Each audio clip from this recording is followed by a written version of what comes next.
Bonjour à tous, merci de nous retrouver dans ce cadre de Midi d'Afrique, mercredi. Et bien entendu, nous avons encore aujourd'hui à recevoir notre consultant Bois Bilé. Juste avec lui, on va parler de la difficile cohabitation.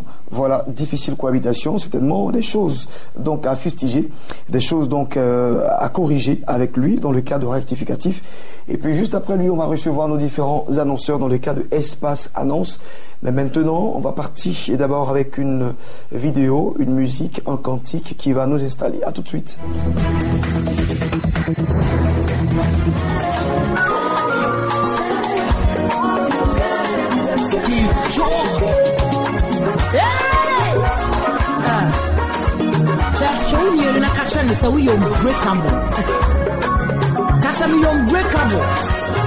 So Satan is you back off.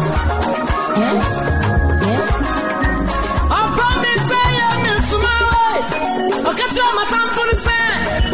I don't be a say. Oh, baby, Miss Mo, don't touch my time for the sun. Miss Albutan be a say. Hey, this I don't be a say. There I didn't say. The double yes, you know, Jenny. It's your bon son.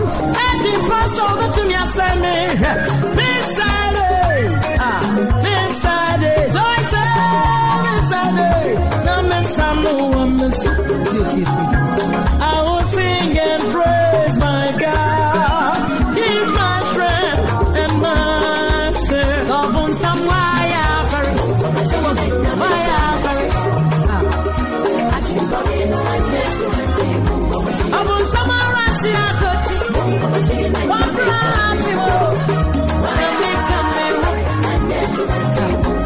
but I want to miss Sammy.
Difficile cohabitation, c'est le thème aujourd'hui à nous traiter par le consultant Bois Bilé Juste. Bonjour à vous, serviteurs de Dieu. Bonjour, Gislain. Alors, dans ces temps-ci, on choisit des thèmes problématiques et des thèmes quand même pour essayer de corriger certainement une plaie. Effectivement, c'est important que nous le fassions parce que nous sommes une famille. Quand ça ne va pas, on dit que souvent le linge sale, c'est là en famille. Et c'est vraiment fair play ce que nous faisons. Ici, nous le disons, c'est notre part de vérité. C'est notre touche, c'est notre apport à, disons, l'éclosion de l'évangile dans notre pays.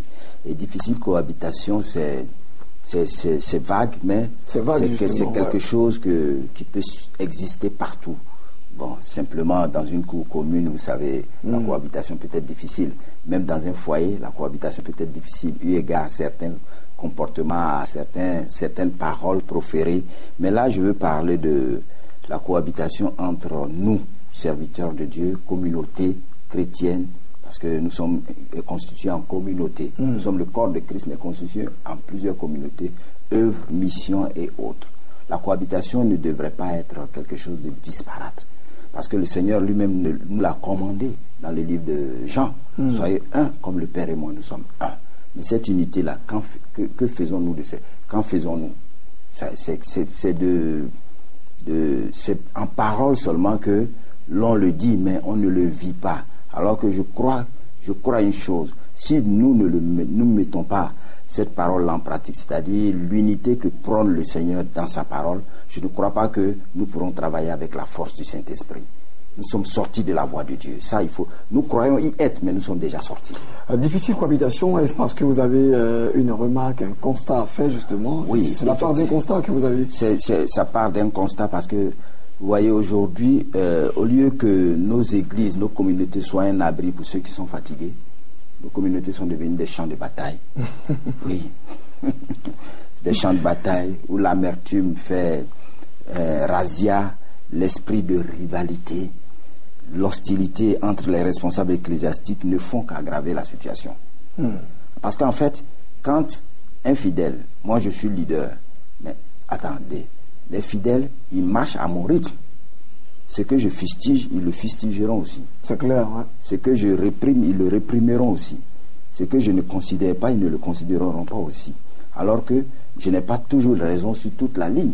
Moi, je le fais pour mon propre plaisir, mais je ne le fais pas pour le Seigneur, mais pour moi-même.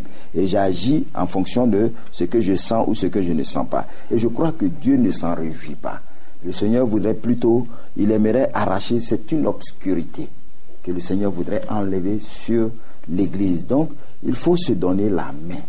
Par exemple, je prends des exemples tout simples. J'allais le dire justement. On veut des exemples pour comprendre. Voilà, nous avons des radios chrétiennes, par exemple. Nous avons des radios chrétiennes. Mais attendez, allez-y comprendre que ces radios-là bon, peut-être ils le font, mais moi, ce que je sais, il n'y a pas d'échange, il n'y a pas de collaboration, il n'y a pas de franche collaboration. Alors que nous travaillons pour la même cause, je crois. Ces radios-là travaillent pour la même cause. Il y a aussi des télévisions chrétiennes. Ces télévisions-là devaient échanger certaines choses. Mais je pense bien, le constat que je fais, c'est que je crois qu'il est souvent difficile pour des gens qui sont dans l'autre télévision de venir faire des émissions ici. Parce que, bon, comme quoi on a catalogué telle radio, telle télévision, non, en y allant, il y a des voyous là. Ça, je le dis tous les jours, mais c'est pas ainsi que le corps de Christ sera, le Seigneur sera glorifié. C'est clair, je ne crois pas. Je le dis toujours, si vous avez quelque chose de bon, venez. Venez, n'ayez pas peur de la confrontation. Montrez-nous l'exemple aussi. Montrez l'exemple. Il faut venir. Parce que je ne crois pas que c'est ainsi que le Seigneur a voulu que nous fassions. Si l'autre est en erreur, il faut venir lui dire, tu es en erreur. Dis-le lui, mais ne reste pas dans ton coin pour dire, oui, tel est ceci, tel est cela. Tu ressembles plutôt à un sectaire. Et les sectaires, ils deviennent souvent des hérétiques. Ouais. Des aigris, des sorciers. Des aigris, voilà. Donc, il faut se donner la main. Il ne faut pas... C'est des procès d'intention, des propos acerbes, même méchants. Il ne le faut pas. Chacun est ce qu'il est. Chacun émet comme il le veut. Bon lui semble de dire ce qu'il veut, mais c'est le peuple de Dieu qui apprécie. Moi, je crois que il vaut mieux donner la nourriture solide à vos fidèles. Si vous avez peur de quelque chose, de les perdre, moi je crois pas. Il a dit ces brebis là, le Seigneur, il a dit que c'est à lui, c'est pas à vous. Vous n'êtes que gérants. Ça, tout le monde le sait. Les pasteurs que nous ne sommes que des gérants. Mais soyons de bons gérants, de bons dispensateurs de la parole de Dieu. Et cette difficile cohabitation aussi a des conséquences qui ne sont pas négligeables. Hein. Oui. On voit ici, quand on invite un homme de Dieu qui vient d'ailleurs, qui demande un rassemblement quand même assez important, il y a certaines églises qui se désistent, vous l'avez dit justement à l'intro, mais il faut quand même qu'on parle encore dessus. Oui, en fait, c'est vrai, il faut être prudent, mais je crois que quand il y a quelque chose, si vous n'avez pas de renseignements, si vous n'avez pas d'appréciation nette sur la chose, je crois que il ne faut pas avoir peur de laisser vos émotions, disons, c'est comme l'éducation d'un enfant, par exemple. Quand vous surprotégez l'enfant, il finira par faire ce que vous voulez éviter qu'il fasse. La surprotection est quelque chose de très, très, très néfaste pour l'éducation d'un enfant. Donc, quand nous voulons surprotéger nos fidèles, quand nous jouons au garant, super garant de leur âme, je crois que le Seigneur le fait mieux que nous. Il suffit de leur donner la bonne parole, donnez-leur la parole à propos, donnez-leur l'enseignement qu'il faut, la nourriture qu'il faut. Parce qu'en fait, je crois que c'est une faiblesse de vouloir les surprotéger, parce que nous culpabilisons de ne leur avoir pas donné ce qu'il fallait comme nourriture pour qu'ils soient des gens aguerris. Donc, on a peur de les laisser sortir parce qu'ils sont faibles, ils sont, disons, fébriles. Voilà, ils sont fébriles. Donc, si nous leur donnons la nourriture qu'il faut, je ne crois pas que ça puisse il faut avoir peur de quoi que ce soit. Mais est-ce que c'est pas aussi le fait que les écoles de formation biblique, hein, j'allais dire comme ça, est-ce que c'est pas ces écoles-là qui inculquent donc à ces leaders ecclésiastiques des valeurs, j'allais dire des dogmes qui font qu'aujourd'hui il y a cette disparité-là? Mais moi je crois que une école biblique n'enseignera que la doctrine de Christ. Maintenant, s'il y a autre chose à côté, ça devient autre chose carrément. Sinon, c'est la doctrine de Christ. C'est dire que dans les écoles bibliques, les instituts de théologie, nous recevons la même formation. Maintenant, si tel ou tel... Maintenant, qu'est-ce qui fait que vous, étant sur une église, vous arrivez maintenant à vous lancer des pierres et tout cela? J'arrive pas à comprendre. Je crois que il y va du tempérament de chacun. Chacun a son caractère, chacun a sa personnalité.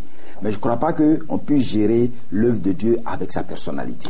Et toujours justement dans cette difficile cohabitation, comme on en parle déjà, il y a un prophète qui m'a approché, qui, lui, il s'est senti un peu fustigé, il s'est senti humilié, il s'est senti un peu rétracté, parce que maintenant, dans l'église où il est, les autres qui n'arrivent pas à manifester le don qu'il a, commence à dire des choses contre lui.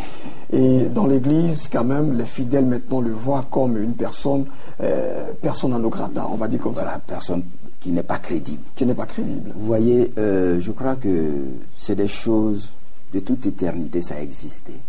Quand vous commencez à exceller quelque part, on trouvera toujours à redire. Mais moi, je crois une chose. Si, Ghislain, on dit des choses sur toi, des choses, disons, pas bien sur toi pour essayer de salir ta personne, il suffit que ça ne soit pas vrai et puis tu es en paix. Moi, je crois, je lui dirai, il suffit que ce qu'on dise de toi ne soit pas vrai et que tu restes tranquille. Dieu sera juge entre eux et toi. Seul Dieu. D'accord. C'est la juge. Je pense qu'on trouvera justement aussi un moyen pour que des voyants, pour que des prophètes aussi viennent sur ce plateau, parce qu'ils en raffolent, ils veulent passer sur le plateau aussi pour défendre justement leurs dons qu'ils ont, parce que jusqu'ici il y a d'autres quand même qui sont en train de tuer leurs dons, ils n'arrivent plus à manifester parce qu'on leur a collé une étiquette qui n'est pas justement la leur. Effectivement, et il y a une parole que je voudrais partager avec le peuple de Dieu. 1 Corinthiens 4:20, le royaume de Dieu ne consiste pas en parole seulement, mais en puissance. Mais cette puissance-là, c'est quoi? C'est l'amour, simplement. C'est l'amour. Parce que l'amour est le ciment de la puissance. Sans amour, il n'y a pas de puissance. Et nous voulons être une église puissante. Et nous devons nous aimer les uns les autres. L'amour inconditionnel, bien sûr. Pas l'amour qui voit l'autre comme lui-même. C'est-à-dire, s'il n'est pas comme moi, je ne l'aime pas. Non. L'amour qui balaie les disparités. L'amour qui ne considère pas les différences.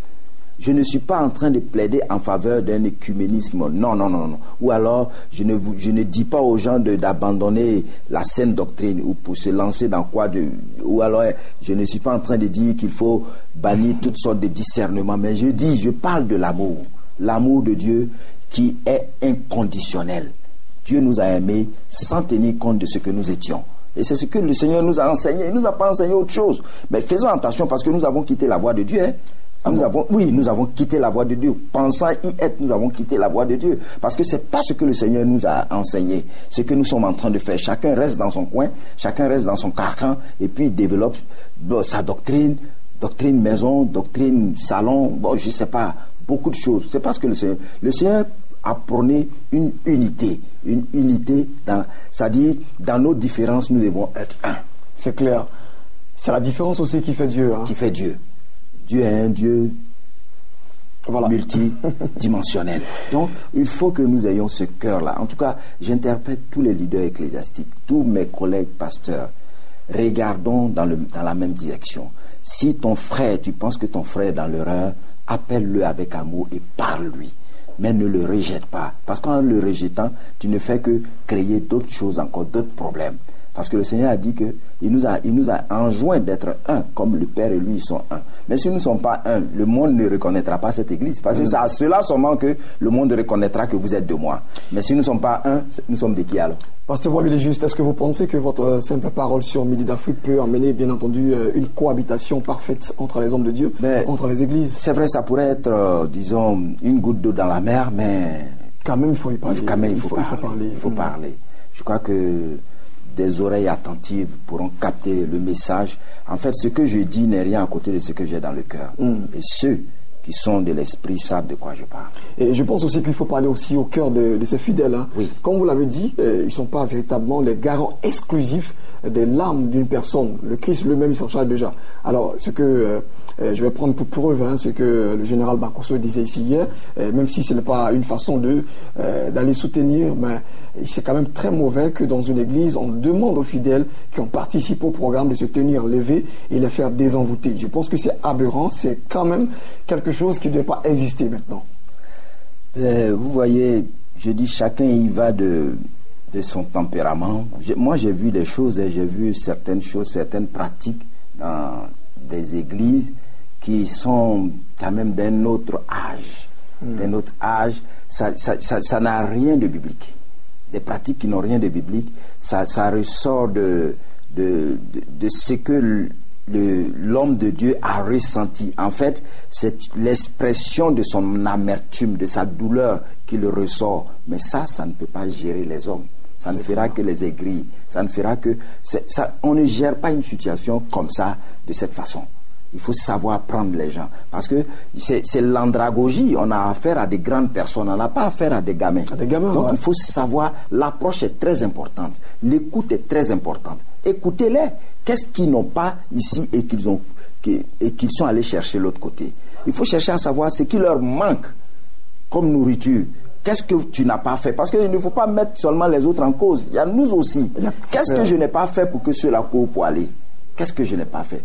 Moi, je dis, par exemple, j'ai eu des pères spirituels qui m'ont formé, qui m'ont forgé le caractère. Je ne cours pas n'importe où. Je sais où mettre les pieds. Je vais là où je pense pouvoir recevoir quelque chose. Mais ils ne m'ont pas suivi à la lettre comme ça. Non. Avec un fouet. Avec un fouet, je bénis le Seigneur pour ces pères-là. Ils m'ont fait confiance et puis bon, j'ai grandi. Et c'est ce qui fait qu'aujourd'hui, on n'est pas assez responsables, nous les chrétiens. Mais c'est vrai. Quand on a un petit souci, un bobo, il faut appeler le pasteur, il faut appeler le prophète, il faut comprendre l'avenir, il faut comprendre pourquoi il y a cette difficulté, alors que la Bible est tellement complète elle-même, et avec la Bible, simplement, on peut sortir d'une situation. La Bible est là. La Bible est suffisante pour notre salut. Le petit livre que vous voyez là, c'est suffisant pour notre salut. Donc je crois que c'est vrai, Dieu a mis des prophètes, des docteurs, tant pour l'édification des saints en vue de l'œuvre du ministère. C'est vrai, mais il arrive des moments où il faut pouvoir instruire.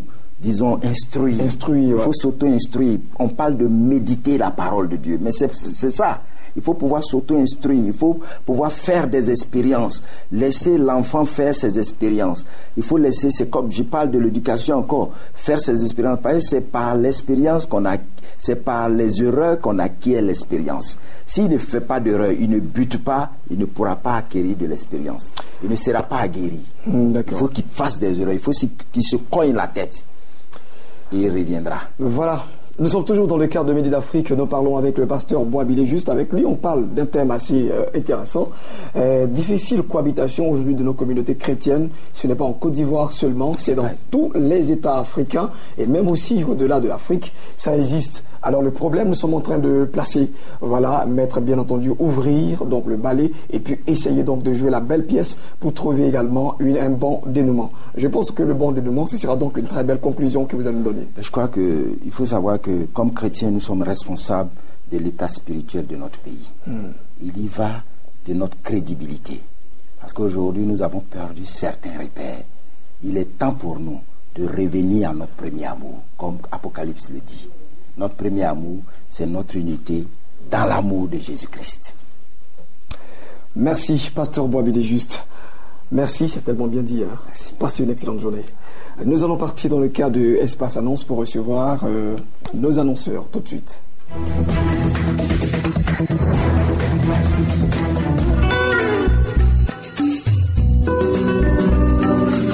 La lucarne est ouverte, elle est dédiée donc à toutes les entreprises et aussi les églises qui veulent bien parler de leur programme. Et ici, nous avons le pasteur Dedo, bien entendu, pour parler d'un programme assez intéressant. Bonjour à vous, serviteurs de Dieu. Bonjour, monsieur. École biblique de formation théologique et pastorale, c'est justement une année académique, c'est une année pastorale qu'on ouvre.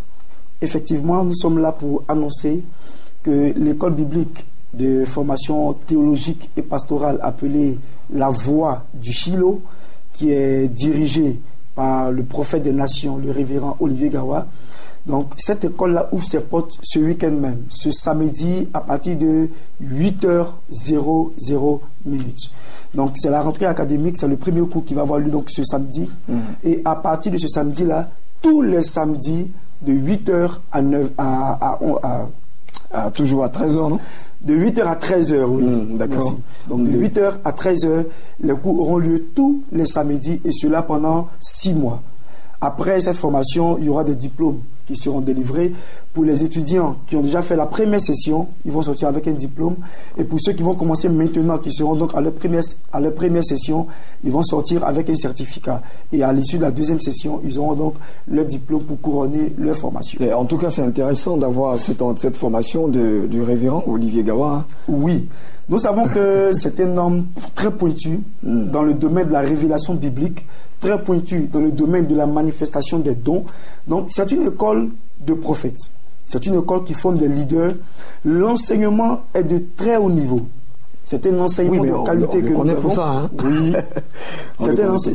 L'enseignement est de très haut niveau et il ne se réserve pas quant à la connaissance qu'il diffuse. Il se relâche. Il se relâche en face des leaders, en face des pasteurs et même des laïcs viennent prendre des cours.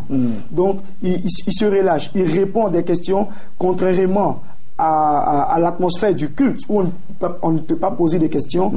Dans l'école, tous les étudiants ont le droit de poser des questions et il répond à toutes les questions qui lui sont posées. Il n'y a pas de tabou. Parce qu'il faut qu'on comprenne pourquoi. Il aborde tous les sujets. Il faut qu'on comprenne pourquoi un prophète meurt et puis laisse des dettes à sa femme et à ses enfants. Oui. À la première session même, nous avons touché cela et il a très bien enseigné. Les étudiants étaient émerveillés de découvrir comment est-ce que cela était possible qu'un homme de Dieu qui servait auprès du prophète Élisée, qui lui était l'ami des rois, a pu mourir en laissant des dettes. C'est compliqué. Quelle était l'implication prophétique de ces situations et comment est-ce qu'on peut en sortir lorsque cela arrive dans la vie des serviteurs? En tout cas, c'est intéressant. Ça, demain, vous avez dit, c'est ce samedi 21. C'est ce samedi 21. 21. Oui. À partir de 8h. À partir de 8h00. D'accord. Et c'est à Angré aux Oscars. Voilà. L'école est dissociée de l'église. Toutefois, la salle des cours se trouve dans l'enceinte de l'église. Voilà. Donc, lorsque vous arrivez en Gré aux Oscars, le deuxième carrefour à droite, après le glacier des Oscars, vous allez trouver l'église dans le troisième pâté de maison. Donc, la salle de conférence a été aménagée spécialement pour ça. Et nous lançons un appel particulier à tous nos auditeurs pour leur demander de se dépêcher. Parce que la salle de conférence est une salle de 60 places. Elle est climatisée. Donc, tout le temps que nous avons cours, nous sommes au frais. D'accord, j'espère que vous le comprenez. Hein. Il vient d'une radio et puis il est passé ici. C'est les téléspectateurs. Hein. Okay. C'est les téléspectateurs. D'accord. Donc, d'être au rendez-vous à 8h. À 8h ce samedi. Et le prophète, c'est lui-même qui donne les cours tous les samedis. Il donne son expérience, il donne son témoignage, il répond à toutes les questions qui sont posées. Et des cours comme la Bible sont abordés où nous faisons l'exégèse et l'herméneutique de tous les 66 livres de la Bible. Alors, moi, j'ai envie d'y être. Hein. Sérieusement, parler, j'ai envie d'y être, mais je ne sais pas combien est-ce que ça se fait. J'espère que certainement, ils vont nous appeler. Ils vont nous appeler. D'accord. Ils vont nous appeler pour les détails concernant les formalités de l'inscription et la scolarité. Nous serons disponibles au 05 28 48 78 05 28 48 78 57 10 74 01. D'accord. Allez, c'est super. Hein. Il faut donc parler déjà de cette. Il faut rappeler que Monsieur Pasteur Dedo, était là pour une invitation à s'inscrire, pour l'année académique, on va dire pastorale aussi, de l'école biblique de formation. Vous avez appelé ça Shiloh, hein, c'est ça? La Voie du Shiloh. La Voie du Shiloh, et donc qui est orchestrée par le révérend Olivier Gawa, prophète des nations. Je pense que c'est une école certainement qui va sortir des grands leaders parce que c'est un homme véritablement poussé, un homme pointu dans la révélation. Il est carrément, il est extraordinaire. Extraordinaire. Il est extraordinaire. Vous imaginez, par exemple, dans la session dernière, nous avons eu le cours sur les dons spirituels et leurs manifestations.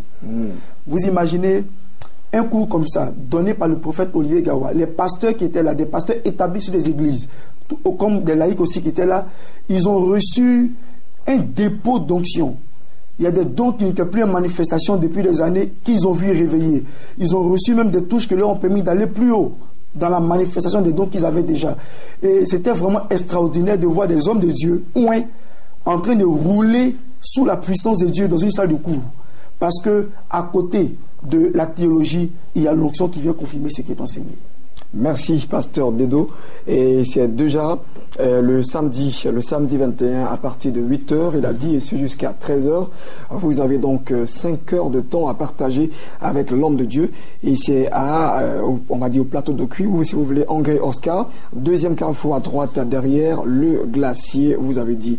Voilà, se trouve la salle de conférence de Shiloh. Voilà. Merci à vous. Dieu vous bénisse. Allez, merci. www.bini.tv pour nous avoir en live streaming. Très honoré de vous avoir servi. On se retrouvera demain jeudi, pour un autre numéro. Bonsoir.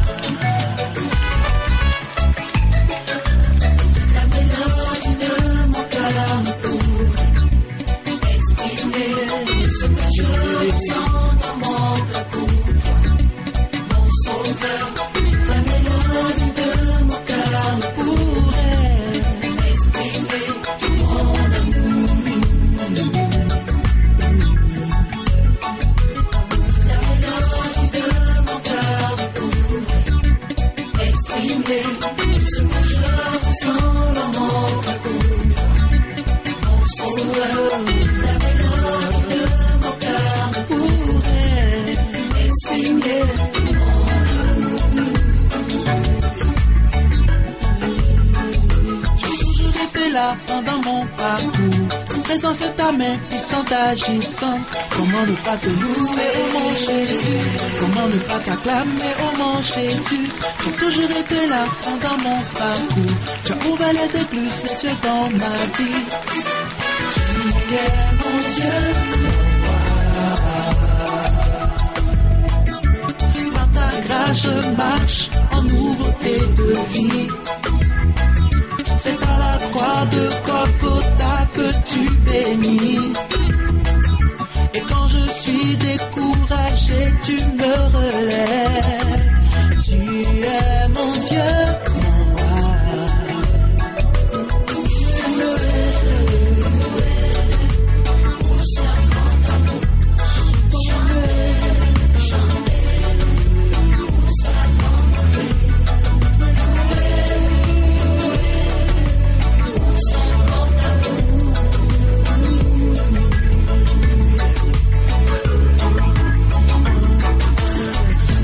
Devient sombre autour de toi, lorsque tu te sens tout seul dans le noir, lorsqu'il n'y a plus personne autour de toi, loue-le,